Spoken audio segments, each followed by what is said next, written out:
ತಾಲೂಕಿನ ಜ್ಯೋತಿಗೌಡನಪುರ ಗ್ರಾಮದಲ್ಲಿ ಇತ್ತೀಚೆಗೆ ಅಂಬೇಡ್ಕರ್ ಅವರ ಭಾವಚಿತ್ರವಿರುವ ನಾಮಫಲಕ ಮತ್ತು ಬುದ್ಧರ ವಿಗ್ರಹವನ್ನು ವಿರೂಪಗೊಳಿಸಿರುವ ಘಟನೆಯನ್ನು ಖಂಡಿಸಿ ಈ ಕೃತ್ಯಕ್ಕೆ ಕಾರಣರಾದ ಕಿಡಿಗೇಡಿಗಳನ್ನು ಬಂಧಿಸುವಂತೆ ಒತ್ತಾಯಿಸಿ ನಾಗವಳ್ಳಿ ಕಟ್ಟೆಮನೆ ಯಜಮಾನರು ಹಾಗೂ ಮುಖಂಡರು ಮತ್ತು ಗ್ರಾಮಸ್ಥರ ನೇತೃತ್ವದಲ್ಲಿ ಇಂದು ಪ್ರತಿಭಟನೆ ನಡೆಸಲಾಯಿತು. ಗ್ರಾಮ ಪಂಚಾಯಿತಿ ಮುಂಭಾಗದಲ್ಲಿ ಜಮಾಯಿಸಿದ ಪ್ರತಿಭಟನಾಕಾರರು ಮೆರವಣಿಗೆ ಮೂಲಕ ಗ್ರಾಮದ ಬಸ್ ನಿಲ್ದಾಣಕ್ಕೆ ತೆರಳಿ ಮಾನವ ಸರಪಳಿ ರಚಿಸಿ ಸರ್ಕಾರದ ವಿರುದ್ಧ ಘೋಷಣೆ ಕೂಗಿ ಆಕ್ರೋಶ ವ್ಯಕ್ತಪಡಿಸಿದರು. ಬಳಿಕ ಅಲ್ಲಿಂದ ಗುಡ್ಡದ ಅಂಬೇಡ್ಕರ್ ಬಸ್ ನಿಲ್ದಾಣದವರೆಗೆ ಪ್ರತಿಭಟನಾ ಮೆರವಣಿಗೆ ನಡೆಸಿ ಪಂಚಾಯಿತಿ ಅಭಿವೃದ್ಧಿ ಅಧಿಕಾರಿ ಭಾಸ್ಕರ್ ಅವರಿಗೆ ಮನವಿ ಸಲ್ಲಿಸಿದರು. ಜ್ಯೋತಿಗೌಡನಪುರ ಗ್ರಾಮದಲ್ಲಿ ಬುದ್ಧ ಮತ್ತು ಅಂಬೇಡ್ಕರ್ ಅವರ ಭಾವಚಿತ್ರಗಳನ್ನು ವಿರೂಪಗೊಳಿಸಿರುವವರನ್ನು ಆದಷ್ಟು ಬೇಗ ಬಂಧಿಸಿ ಅವರನ್ನು ಗಡೀಪಾರು ಮಾಡಬೇಕು. ರಾಜ್ಯದಲ್ಲಿ ಡಾಕ್ಟರ್ ಬಿಆರ್ ಅಂಬೇಡ್ಕರ್ ಅವರ ಪ್ರತಿಮೆಗೆ ಅಪಮಾನ ಮಾಡುವುದು ದಿನೇ ದಿನೇ ಹೆಚ್ಚಾಗುತ್ತಿದ್ದು, ಈ ನಿಟ್ಟಿನಲ್ಲಿ ರಾಜ್ಯ ಸರ್ಕಾರ ಕಠಿಣವಾದ ಕಾನೂನು ಕ್ರಮವನ್ನು ಕೈಗೊಳ್ಳಬೇಕೆಂದು ಆಗ್ರಹಿಸಿದರು. ಈ ಸಂದರ್ಭದಲ್ಲಿ ಗ್ರಾಮದ ಯುವ ಮುಖಂಡ ಕಮಲ್ ಹಾಗೂ ಗ್ರಾಮ ಪಂಚಾಯಿತಿ ಸದಸ್ಯ ಸುಕುಮಾರ್ ಮಾತನಾಡಿದರು. ಪ್ರತಿಭಟನೆಯಲ್ಲಿ ನಾಗವಳ್ಳಿ ಗ್ರಾಮದ ಕಟ್ಟೆಮನೆ ಯಜಮಾನರು, ಯುವಕರು, ಮುಖಂಡರು ಹಾಗೂ ಗ್ರಾಮಸ್ಥರು ಭಾಗವಹಿಸಿದ್ದರು.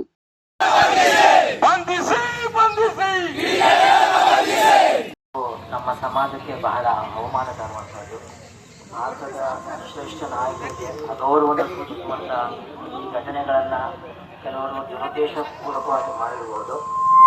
ನಮ್ಮ ಜಿಲ್ಲಾಧಿಕಾರಿ ಇಲ್ಲಿನ ಜನಪ್ರತಿನಿಧಿಗಳಾಗಿ ಸ್ಪಂದಿಸಿದ್ದಾರೆ ಮತ್ತು ಪೊಲೀಸ್ ಇಲಾಖೆಗೆ ಇದರ ಬಗ್ಗೆ ಆರೋಪಿಗಳನ್ನು ಗುರುತಿಸಿ ಕ್ರಮ ತಗೊಳ್ಬೇಕು ಅಂತ ಕೂಡ ತಿಳಿಸಿದ್ದಾರೆ.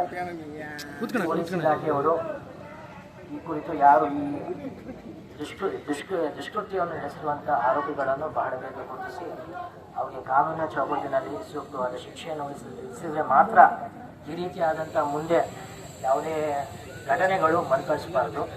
ಹಾಗೆ ಈ ಥರ ಕೃತ್ಯಗಳು ನಮ್ಮ ಸಮಾಜದಲ್ಲಿ ಒಂದು ಶಾಂತಿ, ಸೌಹಾರ್ದತೆ ಮತ್ತು ಸಾಮರಸ್ಯವನ್ನು ಹಾಳು ಮಾಡಲಿಕ್ಕೆ ಮಾಡುವಂಥ ಈ ಕೃತ್ಯಗಳು. ನಾವೆಲ್ಲರೂ ಕೂಡ ಒಗ್ಗಟ್ಟಾಗಿರಬೇಕು. ಎಲ್ಲ ಸಮಾಜದವರು, ಎಲ್ಲ ವರ್ಗದವರು ಯಾವುದೋ ಒಂದು ಕಿಡಿಗೇಡಿ ಮಾಡುವಂಥ ಕೃತ್ಯವನ್ನು ಬಳಸಿಕೊಂಡು ಬೇರೆ ಯಾವುದೇ ರೀತಿಯಂಥ ಪರಿಸ್ಥಿತಿಗಳಿಗೆ ಅವಕಾಶ ನೀಡಿಕೊಡ್ಬಾರ್ದು.